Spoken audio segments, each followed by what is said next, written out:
tuangalie somo letu ambalo tutakuwa tukijifunza, na Mungu atakubariki katika jina la Yesu. 2 Kings, Wafalme wa pili pale 14. Wafalme wa pili 14. Nataka tufanye maombi fupi kisha baadaye tuweze kuendelea. Basi Elisha alikuwa ameshikwa na ugonjwa wake uliomuua. Elisha alikuwa ameshikwa na nini? Alipatwa na nini? Ugonjwa ni wa aina gani? Ugonjwa wake. Na ugonjwa ule wake ukamfanya nini? Ukamuua. Bwana Yesu asifiwe. Kwa sababu ni maombi, simama juu tukaweza kuomba hizo. Tutaka kuomba maombi mbili. Ya kwanza, kama kuna ugonjwa imewekwa ya kuitanishwa na wewe, nataka ukatae kwa jina la Yesu. Watu wanakuaga na ugonjwa, watu wanakuaga wagonjwa, lakini tunaambiwa ugonjwa wake. Sijui kama unajua ya kwamba kuna ugonjwa unakuwa mgonjwa na kuna ugonjwa ambaye ni yako. Na katika hali ya maumbile, ninaomba na baraka tu ndio Mungu alitupatia ni yetu. Lakini hakuna mahali hata moja Mungu alituwekea line ya magonjwa na akasema magonjwa haya yatakuwa yeye. Sasa tunapaswa kuelewa ya kwamba kuna ugonjwa ambao ni wa kawaida, unapata kwa sababu ya shida ya mwili wako. Unaweza kuwa mgonjwa kwa sababu ya shida ya vile ambavyo unakula. Unaweza kuwa mgonjwa kwa sababu ya anga vile ilivyo, na unaweza kuwa mgonjwa kurushiwa na shetani ama kuchapwa na shetani. Na pia kuna kitu kinaitwa ugonjwa wako. Ni nini ilimuua Elijah? Ugonjwa wake. So hii ilikuwa ni yake, alikuwa naye, alikaa naye, alitembea pamoja naye. Nataka tutangaze katika jina la Yesu Kristo mwana Mungu aliye hai, ugonjwa wowote umewekwa kuitanishwa na mimi, ninakataa kitu kinaitwa ugonjwa wangu. Mimi sina ugonjwa, mimi niko na afya katika jina la Yesu. Sema afya yangu, sema afya yangu, sema uponyaji yangu. Weka mkono juu, sema kwa jina la Baba, la Mwana na Roho Mtakatifu. Bwana Yesu, asubuhi ya leo moyoni mwangu nimeliamini neno lako, kwa kinywa changu ninakiri neno lako juu ya maisha yangu. Imeandikwa, ulijitwika fedheha zangu, na kwa kupigwa kwako Kristo Yesu mimi nimepona katika jina la Yesu. Kwa kupigwa kwako niko na afya bora. Mijeredi iliyopigwa mwili wako, damu ikatoka ya uponyaji kwa ajili ya mwili wangu, na dunia hii nikafurahia afya bora, nikafurahia afya bora katika jina la Yesu, katika jina la Yesu. Ugonjwa wowote wa kuitanishwa na mimi ninaukataa. Maandiko inasema Elijah alikufa kwa ajili ya ugonjwa wake katika jina la Yesu. Ugonjwa wowote katika ulimwengu wa roho wa kuitanishwa na mimi ninaukataa, ninakataa. Mimi sitanishwi na magonjwa, mimi si kizazi cha magonjwa. Ninaitanishwa na baraka, ninaitanishwa na ushindi, ninaitanishwa na afya yangu katika jina la Yesu Kristo mwana wa Mungu aliye hai. Weka mikono yako pamoja, anza kutangaza katika ulimwengu wa roho ya maisha yako ya kwamba hakuna ugonjwa wa kuitanishwa na wewe. Hakuna kitu kama ugonjwa wangu. Nakataa kwa jina la Yesu, nakataa kwa jina la Yesu. Ugonjwa wowote ambao umewekwa kuitanishwa na wewe, ninauharibu, ninauharibu, ninauharibu. Ugonjwa wako, ugonjwa wa familia yako, ugonjwa wa jamii yako, ninaikataa kwa jina la Yesu. Elijah aliangamizwa na ugonjwa wake, na siku ya leo ninakataa. Hakuna ugonjwa wangu, kuna afya yangu, kuna afya yangu, kuna afya yangu, kuna afya yangu, kuna afya yangu. Nitaitanishwa na afya, ninaitanishwa na baraka, ninaitanishwa na ushindi, ninaitanishwa.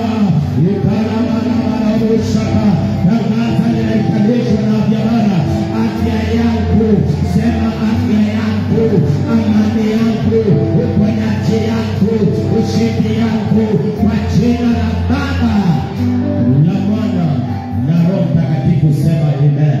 Weka mikono juu, patie Yesu makofi mazuri.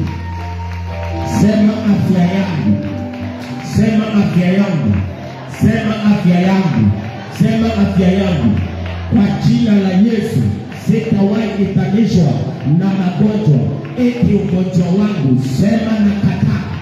Elisha alikuwa ni nabii, alikuwa mtumishi wa Mungu, lakini alikuwa na ugonjwa yake.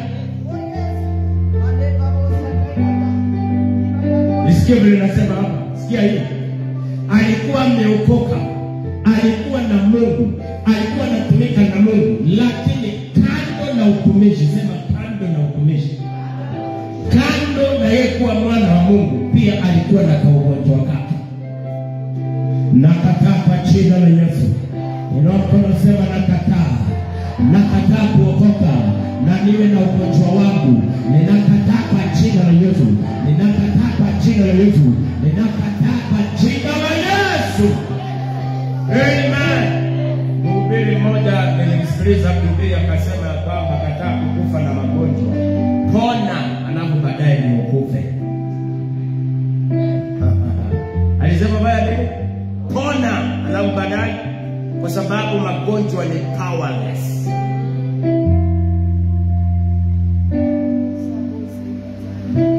Bwana asifiwe. Sema sitaitanishwa na ugonjwa. Eti ugonjwa wangu, nakataa jina yangu iandikwe alafu iandikwe magonjwa yangu. Nakataa katika ulimwengu wa roho, nakataa katika ulimwengu wa roho, nakataa katika ulimwengu wa roho.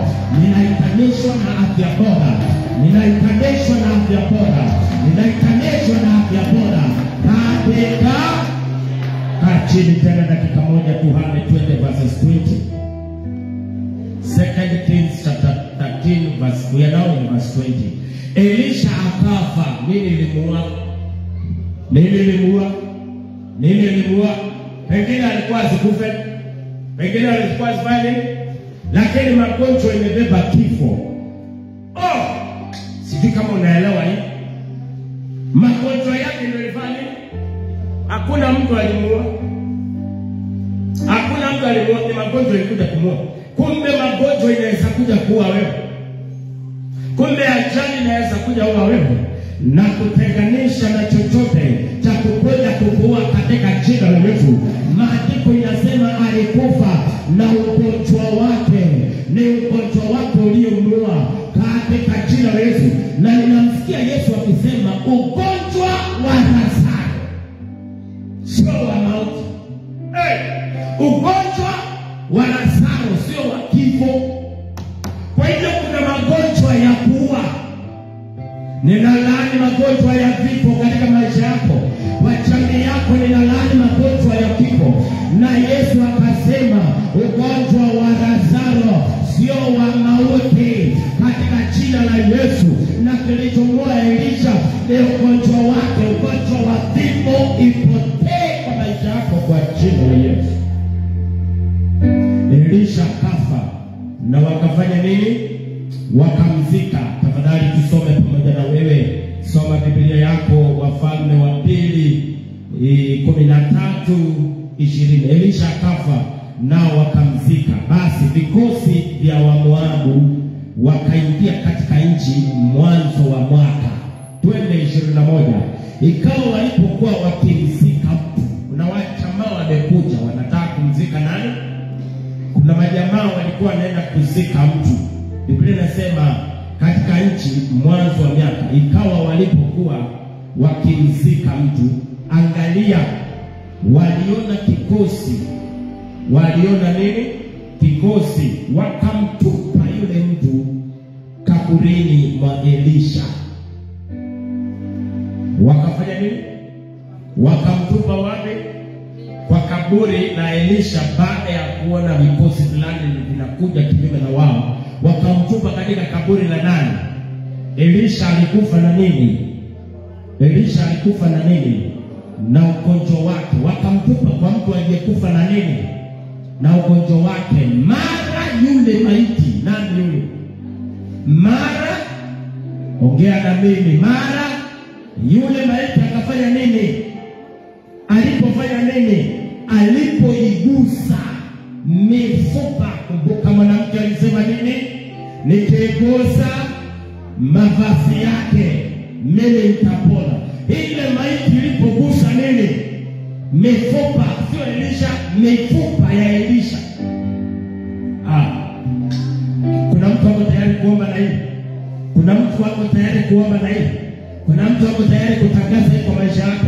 Mara alipogusa mifupa ya Elisha, yule jamaa aliyekufa akafanya nini? Akasimama kwa miguu yake. Jamaa alikuwa amekaa moja karibu wiki mbili, sijui ni miezi mingapi. Mwili wake ulikuwa umeharibika. Alipogusa nini? Mifupa ya Elisha, alifanya nini? Sikia, namba 2. Nakataa kusaidia watu na matatizo ambayo kwangu nimeshindwa kujisaidia. Haya, utanipata. Elisha amekufa, hawezi kujifufua, lakini yako na nguvu ya kufufua watu.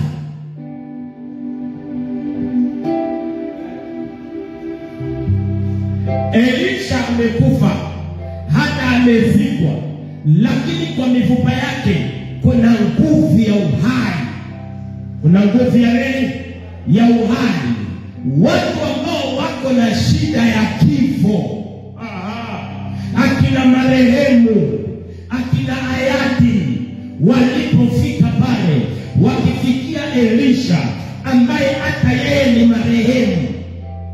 Elisha ni marehemu na huyu mtu ni marehemu, lakini ndani ya marehemu Elisha kuna nguvu za kufufua watu, lakini hazimfufui mbali zinafufua wengine. Umewahi ona uko na advice nzuri sana ambayo ukiadvise watu inakusaidia, lakini wewe hausaidiki? Wewe ni mgonjwa na uko na nguvu za uponyaji, lakini hauponi, na ukiombea watu wanapona na wewe unabaki kuwa mgonjwa. Watu wanafaidika kutoka kwako, lakini wewe haufaidiki kutoka kwako. Simama jiko miguu yako. Watu wanafaidika kutoka kwako, lakini wewe, ongea na mimi tafadhali. Watu wanafanya nini? Wanafaidika kutoka kwako, lakini wewe haufaidiki kutoka kwako.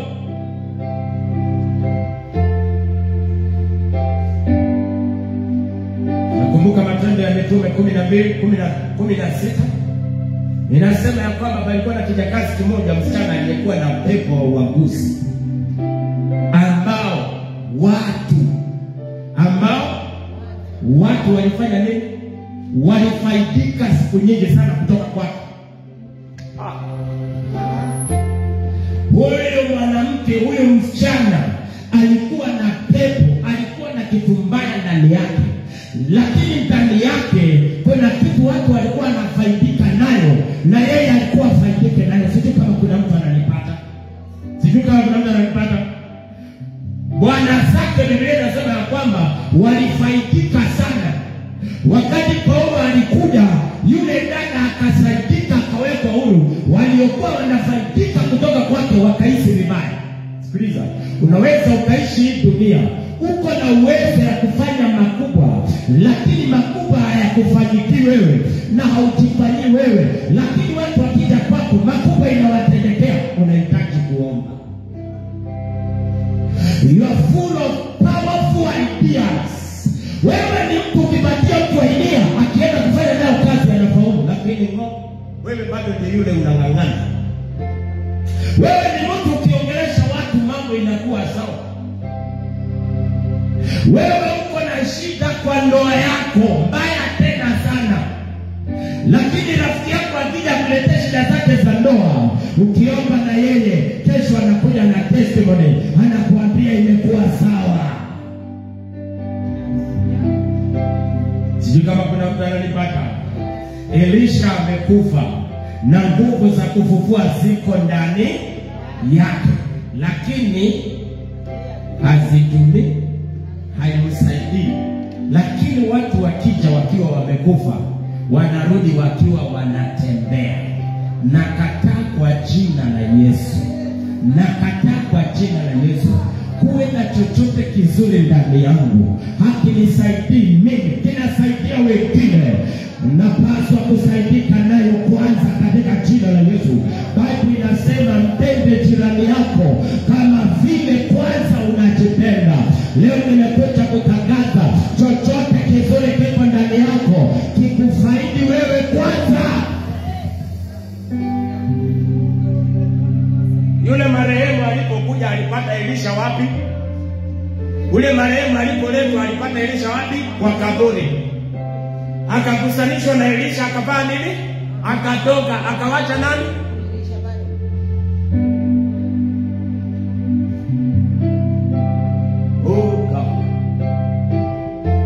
Alisaidika kutoka kwa Elisha, lakini hakutaka kujua kwa nini Elisha hajaamka. Kuna watu wa aina hii na wadisconnect kwa maisha yako katika jina la Yesu. Watu ambao wanakuja wanasaidika kwa maisha yako, wanakuacha chini, wanaenda kama wakiendana. Nakataa spirit kwa watoto wako. Tuko na wazazi wamesomesha watoto, wamejinyima wakasomesha watoto. Sio kila mtu unaona havai vizuri achange nguo, si ati hawezi kuchange nguo. Ni mtu anasema watoto wasome kwanza. Sio watu wote unaona wanakaa nyumba mbaya, unafikiria ni kupenda kwao, wanaweza wakakaa nyumba nzuri, lakini wanasema watoto wasome kwanza.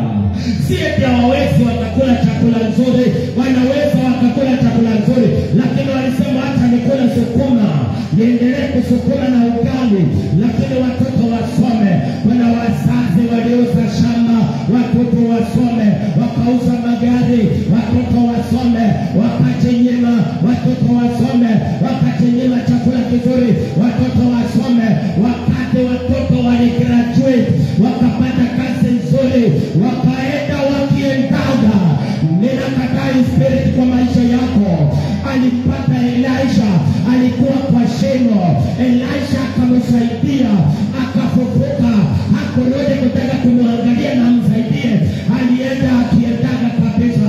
Ninakuombea asubuhi ya leo katika jina la Yesu, kwa wale wote umesimama na wao, nasema warudi, nasema warudi. Kuna watu wengi wamesimama na wao, kuna watu wengi wamesaidia na wameenda zaidi kukushinda.